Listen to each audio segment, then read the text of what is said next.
Maraming mga OFW ang nagtatanong nito kung totoo daw ba yung nakita nila sa social media na magkakaroon daw ng lockdown sa Pilipinas dahil sa Mpox na kumakalat sa ibang mga bansa. At meron na ding kaso sa Pilipinas. Ang sagot guys, though public safety concern na ito sa ngayon sa Pilipinas, ngunit wala pang ipapatupad or advisory na magkakaroon ng lockdown sa Pilipinas. Pero nagpatupad ang mandatory wearing of face mask or pagsusot ng face mask sa Davao del Sur dahil nga may nakitang kaso ng Mpox doon. Sa kabila ng mga naitatalang kaso ng sakit na Mpox sa bansa, ang Health Department sinabing hindi pa dapat mangamba. Mild variant lang daw ng Mpox ang nasa bansa ngayon, pero patuloy daw ang pagbabantay nila para hindi makapasok ang mas malubhang variant ng sakit. Nakatutok si Chino Gaston. Isang residente mula Maco, Davao de Oro ang pinakahuling na-detect na kaso ng monkeypox, ang nakahahawang sakit na nagdudulot ng marami at malalaking butlig sa katawan. Nakarecover na raw ang pasyente pero 2 pang tao na pinagsususpetsya ang may Mpox ang binabantayan ngayon sa Maco at karatig na bayan ng Nabunturan. Sa Iloilo Province, isa pang pasyente ng Mpox ang idineklarang nakarecover na ng Provincial Health Office. Samantalang sa Iloilo City, 4 na tao ang isinasa ilalim sa isolation at monitoring sa hinalang nahawahan sila ng sakit. Pero paglilinaw ng City Health Office, walang community transmission ng Mpox sa Iloilo City. Sa Bacolod City, tututukan ng LGU, DepEd at iba pang ahensya ng gobyerno ang pagbabantay sa mga hotel, spa, palengke at transport terminals para mapigilan ang anumang outbreak ng Mpox. Hinikayat din nila ang mga taga Bacolod na agad magpa-check up oras na may makitang sintomas ng sakit gaya ng mga rashes, lagnat, pananakit ng katawan at pamamaga ng lymph nodes. Sunod-sunod man ang mga na-detect na kaso ng Mpox sa bansa, hindi pa raw dapat mangamba ang mga Pilipino ayon sa Department of Health. Mild variant lang daw kasi o ang Mpox Clade 2 ang mga kasong nakikita dito. Gayunpaman, patuloy ang pagbabantay at pag-iingat na hindi makapasok ang mas malubhang Mpox Clade 1B variant sa bansa. All of them are Mpox Clade 2. Wala pa kaming nakitang Mpox Clade 1B sa Pilipinas. Yung 2, ano yun, very mild, self-limiting, at saka ang transmission niya, skin-to-skin contact. So very important mag-isolate. May mga cases tayong ni-report na matay, pero hindi sila namatay from the Mpox. Namatay sila from advanced HIV. Walang gamot sa Mpox sa ngayon at isolation, tamang pag-aalaga lang at pahinga sa loob ng 2 hanggang 4 na linggo ang treatment para sa sakit. May paglilinaw ang Department of Health sa naitatalang kaso ng monkeypox sa bansa.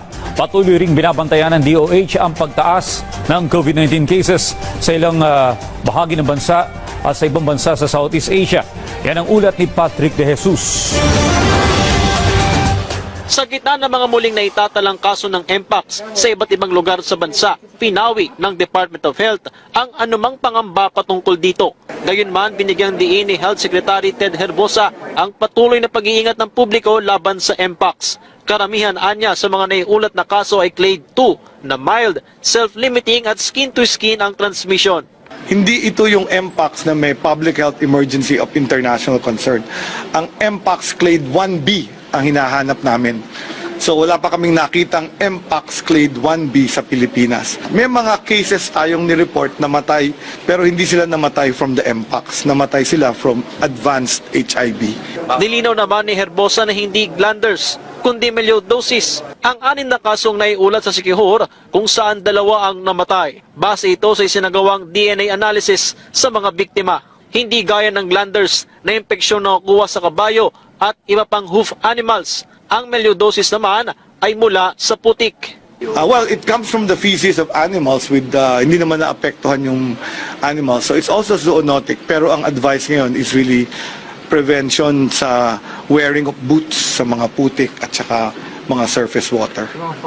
Pero the advice is still the same, no? Huwag kakain ng mga hayop na namatay sa sakit. Patuloy ring binabantayan ng DOH ang pagtaas ng COVID cases sa ilang bansa sa Southeast Asia.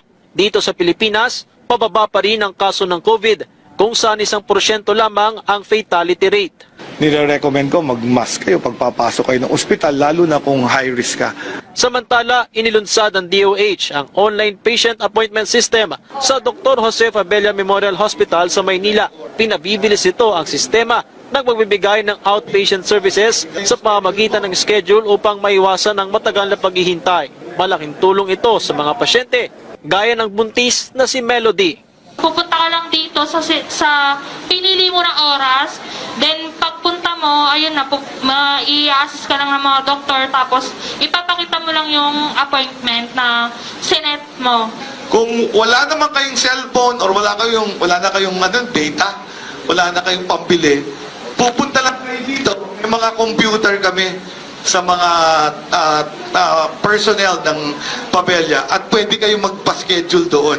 Bukod sa Pabella, ipinatutupad na rin ito sa Jose A. Reyes Memorial Medical Center at San Lazaro Hospital at target itong palawigin sa lahat ng DOH hospital sa buong bansa. Gladys, ano ang detalye nitong ipinatutupad na mandatory face mask sa Davao del Sur?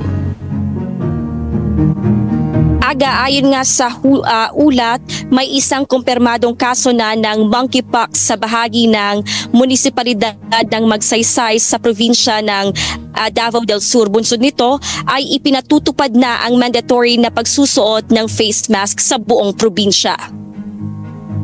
Sa ilalim ng Executive Order No. 26 na nilagdaan ni Governor Yvonne Cagas, ang mga residente sa probinsya ay kinakailangan ng magsuot ng face mask sa indoor public and enclosed spaces, sa mga market, public transport, paaralan, mga simbahan at business establishments.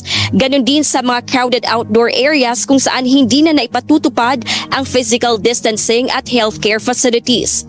Nakasaad din sa nasabing EO ang pagpapatupad ng physical distancing ng 1 metro sa mga pampubliko at communal areas at pagtiyak na merong maayos na ventilation sa mga enclosed spaces.